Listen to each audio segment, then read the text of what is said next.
mandado de segurança é uma classe judicial que visa resguardar direito líquido e certo, não sendo amparado por habeas corpus, e que seja negado ou mesmo ameaçado por autoridade pública ou exercício de atribuições do poder público.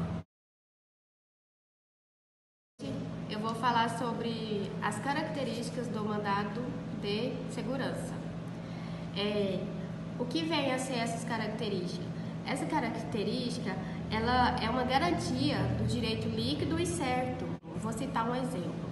Quando a pessoa passa um concurso em terceiro lugar e a empresa não a chama para trabalhar, então ela vai recorrer procurando seu direito. Isso é um direito líquido e certo. Esse direito líquido e certo é aquele que é facilmente comprovado através de documentos, né? E sem que haja necessidade do juiz avaliar de forma mais extensa se cabe ou não uma ação. A legitimidade passiva do mandado de segurança, a autoridade coatora é a pessoa jurídica de direito público ou particular investida no poder público. E ante a vedação da impetração do mandado de segurança contra o ato de particulares. A legitimidade ativa do mandado de segurança, de modo geral, tanto para as pessoas físicas quanto para pessoas jurídicas, poderão se valer do mandado de segurança, assim como os órgãos públicos. Os legítimos para a impetração do mandado de segurança são o acusado, o ofendido, o Ministério Público ou algum terceiro estranho em relação do processo penal.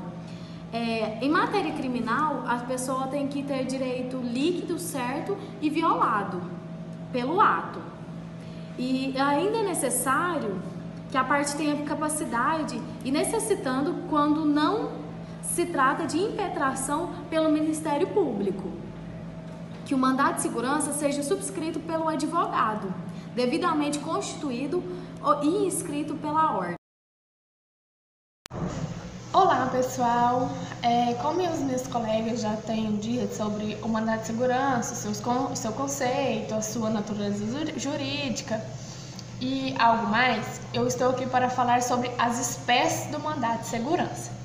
O mandado de segurança existe em duas espécies, o mandado de segurança preventivo e o mandado de segurança repressivo. O indivíduo vai entrar com o mandado de segurança preventivo para evitar que ilegalidades sejam cometidas, evitar as ilegalidades e também para garantir que seus direitos sejam todos cumpridos. Já no mandado de segurança repressivo, o indivíduo vai entrar com a ação no caso que atos ilegais já tenham sido cometidos pela autoridade pública e também para reprimir a injustiça já cometida. Agora eu vou estar falando sobre o prazo do mandado de segurança. Qual é o prazo em que deve entrar com o mandado de segurança? O indivíduo tem 120 dias para entrar com o mandado de segurança. E esse prazo começa a contar a partir do dia em que ele já teve acesso às informações ou o resultado do ato a ser impedido. Agora eu vou estar dizendo sobre algumas peculiaridades que tem no mandado de segurança. O mandado de segurança ele deve ter sido cometido contra autoridade pública ou pessoa jurídica no exercício da sua função. A autoridade nominada no mandato é chamada de autoridade impetrada, que vem do impetrar e significa requerer. Lembrando, pessoal, essa é uma peculiaridade muito importante, por causa que o mandado de segurança ele deve ser contra autoridade pública, pessoa jurídica, no exercício da sua função. tem que ser no exercício da função da pessoa jurídica ou da autoridade pública. Outra peculiaridade que eu achei muito importante é a medida liminar. Para que serve essa medida liminar? Se a pessoa quer que o mandato de segurança, esse processo seja acelerado, ele vai entrar com a medida liminar. O habeas corpus é um termo em latim que significa tome o seu corpo. É um instrumento que visa garantir o direito de liberdade do indivíduo, o direito de ir e vir, que está previsto no artigo 5º da Constituição Federal, no inciso 15. O habeas corpus é uma causa pétrea, ou seja, imutável, e não vai ser mudado nunca, em nenhuma hipótese. É uma causa pétrea. Ou seja, é uma forma de dar estabilidade e aplicabilidade ao direito de liberdade do indivíduo se locomover. Ou seja, quando o indivíduo prevê que ele vai ser preso e ele pede para o seu advogado solicitar o habeas corpus para ele. E ele é julgado no tribunal. Quando é cabível o habeas corpus? É quando tiver perigo de ser privado de sua liberdade ou quando ela tiver sido privada, havendo abuso de poder, ilegalidade e coação. Por exemplo, a pessoa cometeu um homicídio e está havendo busca e apreensão do autor, ou quando ela já foi presa e ela solicita o habeas corpus, ou também se ela cometeu um crime e houve abuso de poder, ou quando no momento da prisão ocorre alguma ilegalidade. Esses tribunais têm competência para expedir de ofício o habeas corpus. Em que caso? Quando durante o processo eles visualizar que está tendo alguém está sofrendo ou está na iminência de sofrer alguma coação ilegal. E saliente que quem impetra, que é que solicita o habeas corpus, é dominado como impetrante. E a pessoa que é favorecida pelo habeas corpus é chamada de paciente, já que ele é considerado como um remédio constitucional. Gente, então, eu vou falar para vocês um pouquinho sobre o habeas corpus dentro do processo penal. Então, vamos elaborar a seguinte pergunta. O que o Código de Processo Penal diz sobre o habeas corpus?